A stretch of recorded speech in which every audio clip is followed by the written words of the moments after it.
திமுக ஆட்சி காலத்தில் நடைபெற்றதாக கூறப்படும் பல்வேறு முறைகேடுகள் மற்றும் கமிஷன் விவகாரங்களை கூட்டணி தர்மத்திற்காக வெளியில் சொல்லாமல் இருப்பதாக காங்கிரஸ் எம்பி மாணிக்கம் தாகூர் தெரிவித்துள்ளார். சிவகாசியில் நடைபெற்ற திருமண நிகழ்ச்சியில் பங்கேற்ற பின்னர் செய்தியாளர்களை சந்தித்த அவர் 2026 சட்டப்பேரவை தேர்தல் முடிவுகள் பலருக்கும் அதிர்ச்சியை ஏற்படுத்தியுள்ளதாக கூறினார். அந்த தோல்வியில் இருந்து மீள முடியாத சிலர் தொடர்ந்து குற்றச்சாட்டுகளை முன்வைத்து வருகின்றனர் என தெரிவித்தார். நாம் தமிழர் கட்சியின் தலைமை ஒருங்கிணைப்பாளர் சீமானின் விமர்சனங்களுக்கு பதிலளித்த மாணிக்கம் தாகூர், காங்கிரஸ் கட்சி குறித்து மரியாதையற்ற முறையில் பேசினால் அதற்கான பதிலை அதே பாணியில் வழங்க வேண்டிய சூழல் ஏற்படும் என்றும் எச்சரித்தார். திமுக ஆதரவால் வெற்றி பெற்ற காங்கிரஸ் எம்பிக்கள் ராஜினாமா செய்ய வேண்டும் என்ற சீமானின் கருத்தை சுட்டிக்காட்டிய அவர், அப்படி பார்த்தால் காங்கிரஸ் வாக்குகளால் வெற்றி பெற்ற உதயநிதி ஸ்டாலின் முதலில் ராஜினாமா செய்ய வேண்டும் என்றும், அவர் பதவி விலகிய 24 மணி நேரத்திற்குள் தானும் தனது எம்பி பதவியை ராஜினாமா செய்ய தயாராக இருப்பதாகவும் தெரிவித்தார். திமுக மற்றும் காங்கிரஸ் இடையேயான கூட்டணி குறித்து பேசிய அவர், 2014ஆம் ஆண்டு காங்கிரஸ் தனித்து போட்டியிட்டு தோல்வியடைந்ததையும், அதேபோல் 2016ஆம் ஆண்டு திமுக தனித்து போட்டியிட்டு வெற்றி பெற முடியாததையும் நினைவுபடுத்தினார். அதன் பிறகுதான் இரு கட்சிகளும் கூட்டணி அமைத்தது என்றும் கூறினார். ராகுல் காந்தியை பிரதமர் வேட்பாளராக அறிவிக்க வேண்டும் என்று காங்கிரஸ் வலியுறுத்தவில்லை. தமிழ்நாட்டில் ராகுல் காந்தி மீது இருந்த நம்பிக்கை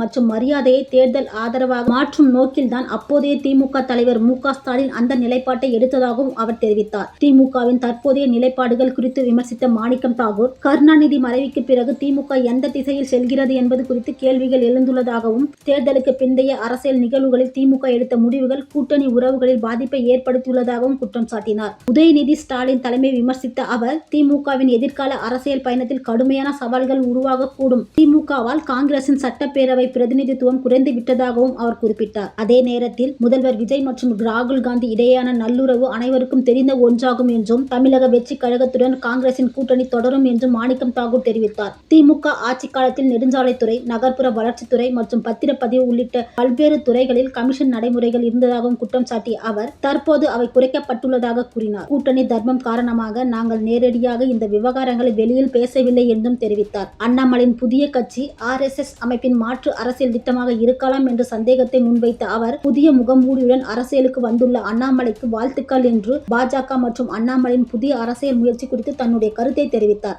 அதிமுகவின் தற்போதைய நிலை குறித்து பேசிய அவர், தமிழக அரசியலில் முக்கிய இடம் பெற்ற அந்த கட்சி தற்போது தனது அடையாளத்தை இழந்து வருவதாகவும், அதன் தலைமை எடுத்த முடிவுகள் கட்சியின் எதிர்காலத்தை பாதித்துள்ளதாகவும் தன்னுடைய கவலையை வெளிக்காட்டினார்.